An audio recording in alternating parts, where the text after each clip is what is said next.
podcast episode of Truth's Podcast. Today I wanted to talk about a movie that I watched the other day called The Great Gatsby. It's a pretty old movie, but it's a good movie, and I think it has a great message in it that needs to be understood or needs to be digested, and I wanted to talk about that today. The message that I took from the movie is to never settle and focus on yourself and be and become the and become healthy for yourself in order to attract what you really deserve. Because in the movie they have characters.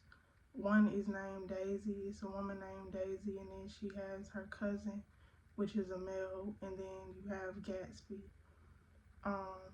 And in the movie, Daisy and Gatsby were in love, and because Gatsby went away for some time, Daisy couldn't handle being alone, so she ended up just settling for somebody that had money because she felt like that was all she was worth, because I guess she felt like she could only find that type of love, Gatsby, one time, so she ended up settling for somebody that was second best in her mind. And for her, when she finally came around and connected to Gatsby again, she felt like it was something that was unattainable and that was not realistic. But I think it's important to understand that she made it that way for herself because she decided to settle instead of decided to work on herself and wait. And I think it's important to understand to never wait on something to come to you, but take action or understand the next steps that you need to take for yourself in order to have a healthy connection, whether that be romantically or platonically, or with your career, or whatever the case may be. I think it's important to understand to not wait but not settle either. And I think that's important to understand, because when you do settle, it puts you in a position to where if something does come along that is actually what you actually want, you end up feeling like you're not enough for it, or you end up feeling like it's unaccessible when it could have been accessible if you just allowed yourself to be patient with yourself and allowed yourself to work on yourself and be healthy for yourself, and understand what to take and what to leave behind, or what to take and what is just you settling. I think it's important. What I took from the movie is, if you settle yourself sabotaging yourself, if you just move through life and take the first thing that's in front of you just because you're fearful of never having what you deserve, or never having love, or never having money, if you allow fear to move you, then you'll be in a space where you self-sabotage yourself, and you'll end up unhappy and creating other unhappy spaces, creating unhealthy connections with the things or the people that you ended up settling for, which trickles down when it comes to certain relationships, which can trickle down to your kids that you create together, or which can trickle down to your mental health, or your emotional health, or whatever the case may be. And so that's why I think it's important. And what I took from the movie is never settle, because at the end of the day, you're self-sabotaging, and you're not just hurting yourself. You end up hurting everybody that is involved.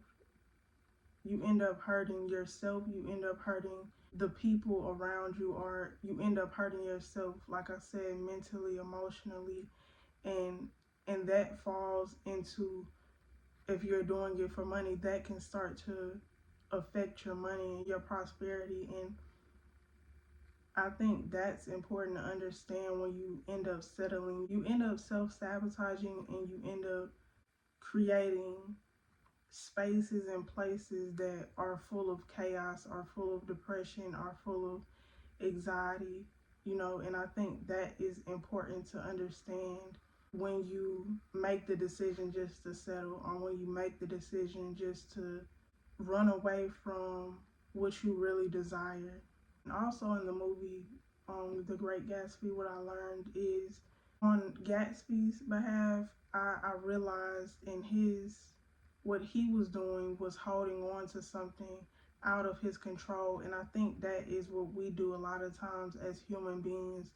We try to hold on to something that is out of our control when it comes to relationships, when it comes to, love. We try to hold on to something that is not just our choice and our decision. It has to do with two individuals that have free will and that should have free will to do what they need to do for themselves. And I think it's important to not hold on to something so tightly that you lose yourself in it, and allow life to allow your intuition and allow yourself to be free, and allow what is for you to be for you. And if it's not for you, allow yourself to let go of trying to control the outcome, or trying to control the narrative, or trying to control things to not get hurt. Because I think it's important to understand, if you're controlling people or situations in order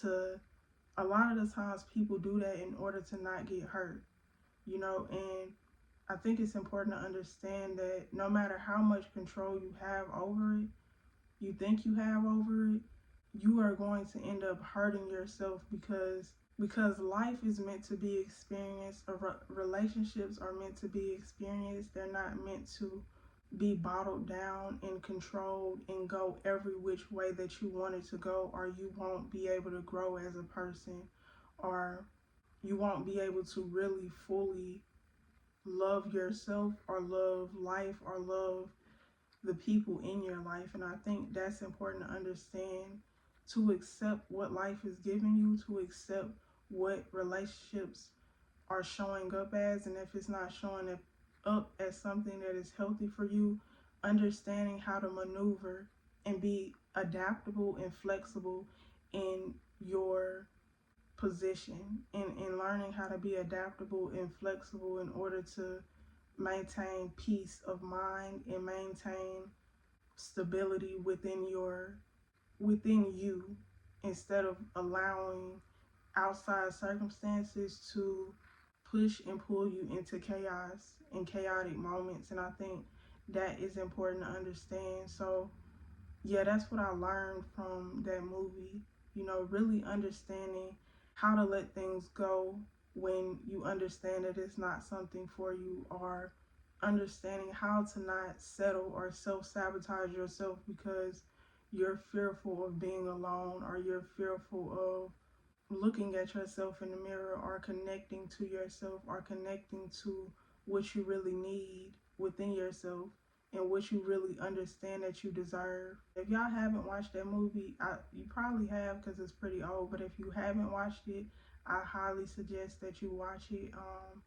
It's a really good movie. But yeah, make sure that y'all like, comment, and subscribe. This is Truth's Podcast with your host, True Car, and I appreciate y'all for watching.